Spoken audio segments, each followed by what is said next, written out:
नमस्ते अनि good morning everyone सबैजनालाई। आज बाहिरको मौसम यस्तो छ, हामी उठ्यौँ फ्रेस भएर अब चाहिँ मुक्तिनाथ दर्शनको लागि जान आँटेको, तर एकदमै हिउँ परिरहेछ। जाडोले यस्तो गाह्रो भइरह, जाडोले हालत यस्तो छ। अब कपडा फोहोर भइहाल्छ त्यही भएर यत्तिकै हामी लाग्छौँ। थाहा छैन मासतिर गएर आएर बाइक स्टार्ट गरिन्छ, स्टार्ट पनि हुन्छ हुँदैन, अब लेट चाहिँ के हुन्छ। हामी अब होटलबाट चाहिँ निस्केर मुक्तिनाथ दर्शन, त्यस पछाडि आएर चेकआउट गरेर फेरि मार्फा भिलेजको लागि निस्किन्छौँ। मार्फा भिलेजमा आज बसिन्छ कि के गरिन्छ थाहा छैन, अब के हुन्छ। हामी मुक्तिनाथ दर्शनको लागि निस्क्यौँ। बाइकहरू त्यहाँ छ, पुरै हिउँ परिरहेछ यस्तरी क्या। अब स्टार्ट चाहिँ हुन्छ हुँदैन, होपफुली राम्रो होस् भन्ने हो। अनि चाँडो चाँडो भए पनि अलिअलि यसो दर्शन गरेर फर्किने प्लान आज हाम्रो। बबाले गरिरह्यो।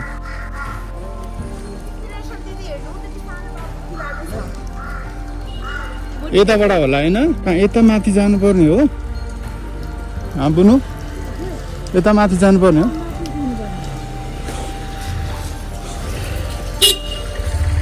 भनेपछि त जाडोले चाहिँ यता बुढीलाई पनि त्यस्तै। हेरौँ अब वरिपरि हिउँ नै हिउँ।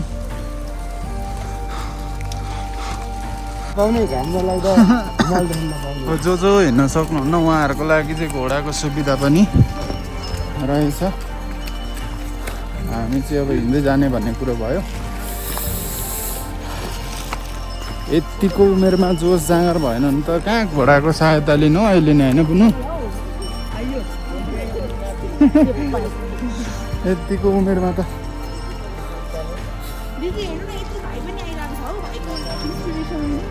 खोइ त हो क्या।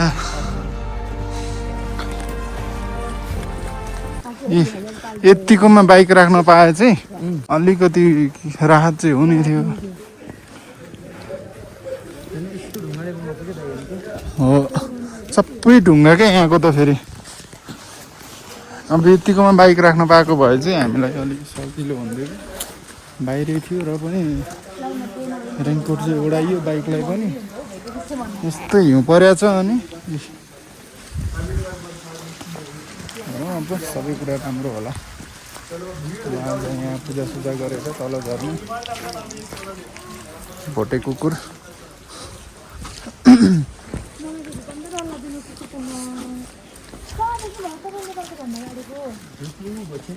वाइल्ड चिसो पुरै नभएर। अब यो उकालोमा चाहिँ मजाले हिँड्नु पर्यो क्या। सट्ट हामी आइपुग्यौँ मुक्तिनाथ दर्शनको लागि। अब यहाँको सिडी कतिवटा पो छ।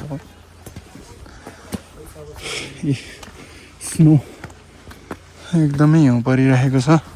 हिजोअस्ति त झन् अझै धेरै थियो अरे, अहिले चाहिँ अलिक कम। हिँड्दै जाउँ, के हुन्छ कस्तो हुन्छ, सबै कुरा राम्रो हुन्छ भन्ने नै लागिरहेको। त्यही आठ जोसले हिँडिरहेको होइन।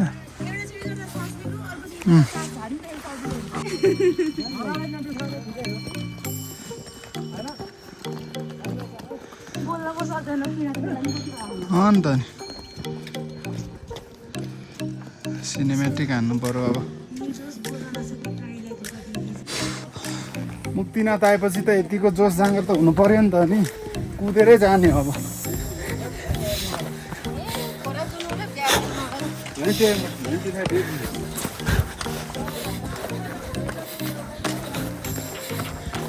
हिजो बेलुका चाहिँ चिसो थियो।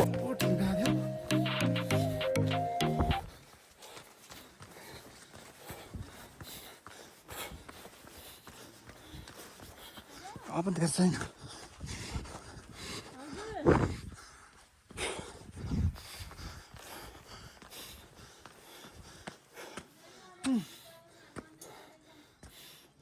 फाइनली हिँड्दै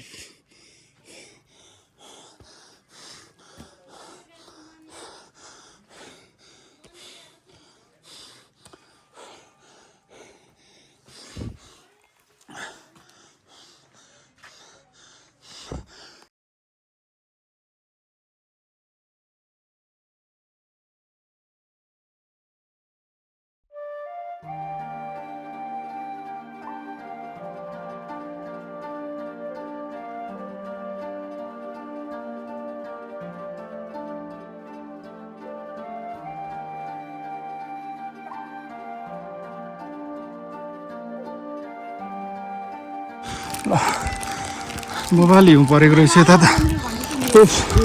पूजाको सामानहरू पनि लियो अब पूजा गर्ने घन्टी पनि बजाइदिने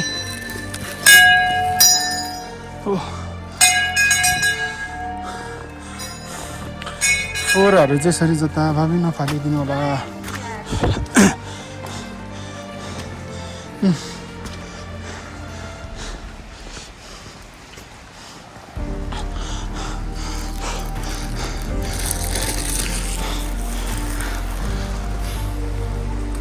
गाह्रो चाहिँ पनि ठिक छ जोस जाँगर त हुनै पऱ्यो यतिको मन्दिर आइपुग्यो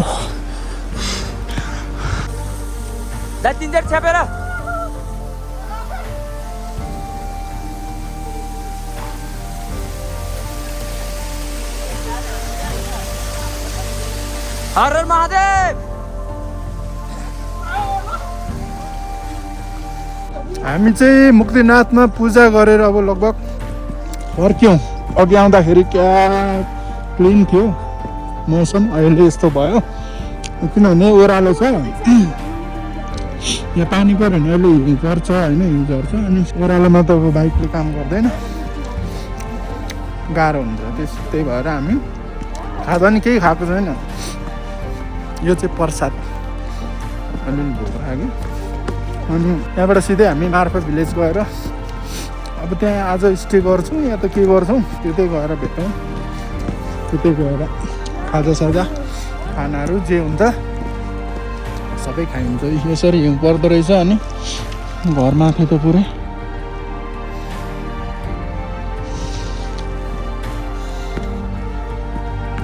तर एकदम चिसो भयो नुहाउँदाखेरि पनि बाल चिसो यति धेरै चिसो हाते म त बुढीले पनि मलाई छोडेर टाप हिँड्यो तर मलाई म कुद्ने नै मान्छे अलिअलि त कुदिराख्ने मान्छेलाई त बुढीले पुतु छोडेर हिँडिदिएको भने ठिकै छ साथीहरू रमाइलो भयो मुक्तिनाथको यात्रा हिउँ परिरहेछ हिउँको पनि स्नोफलको पनि अलिअलि अनुभव लियो भनौँ न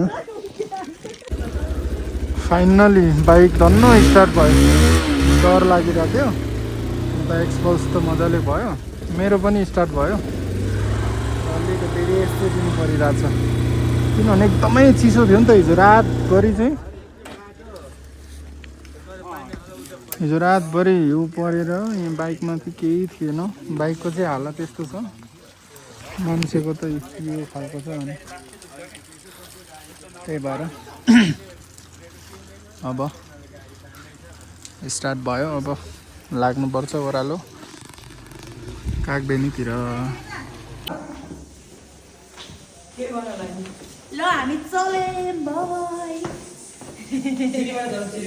एडभेन्चर भनेको यो हो नि त हेलो हौ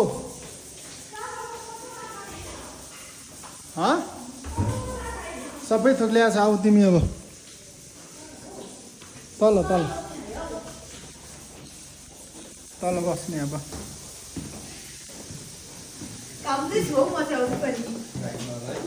बाइकमा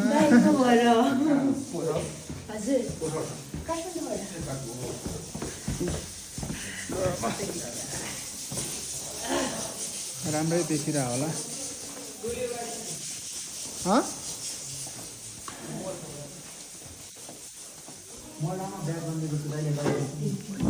बाहिरको मौसम यस्तो छ अब हामी मुक्तिनाथ पूजासुजा गरेर ब्रेकफास्ट बाटो पनि बन्द छ अरे पहिरो झरेर अनि एकछिन चाहिँ हामी अब नास्ता सास्ता थुक्पा तातो थुक्पा इन्जोय गरेर हस् हुन्छ पहिला तातो पानी चाहिँ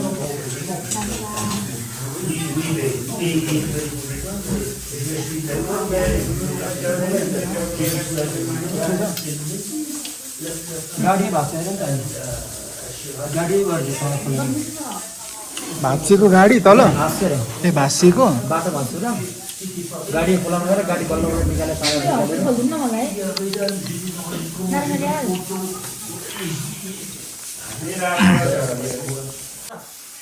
कोसेली घरमा हामी अहिले मार्फा भिलेजमा मुक्तिनाथबाट ओह्रालो त झरियो यता आउनु बोल मुक्तिनाथबाट ओह्रालो त झरियो तर एकदमै बाटो पनि भत्किएको थियो होइन पानी परिरहेको थियो बिचबिचमा जसो तसो हामी भिज्दै भए पनि आइपुग्यौँ मार्फा भिलेजमा र अब यहीँ बस्ने प्लान गरेँ कि यहाँभन्दा उता बाटो बिग्रेको हुनसक्छ भनेर यहाँ आएर मिठो खाना अब इन्जोय गर्छौँ त्यस पछाडि आज यहीँ बस्ने हो अनि भोलि के कस्तो हुन्छ बाटो अनि मात्रै निस्किने नत्र भने ननिस्किने बाटोको कन्डिसन बुझेर मात्रै हामी यहाँबाट निस्किन्छौँ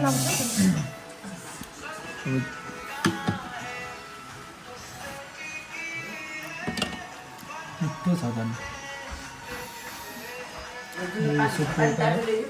यसो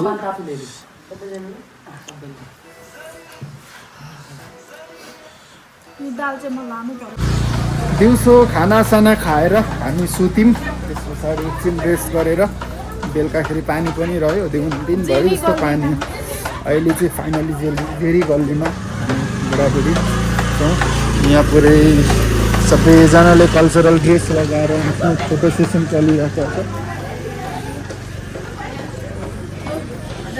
हामी पनि अब लाउने त होला नि अब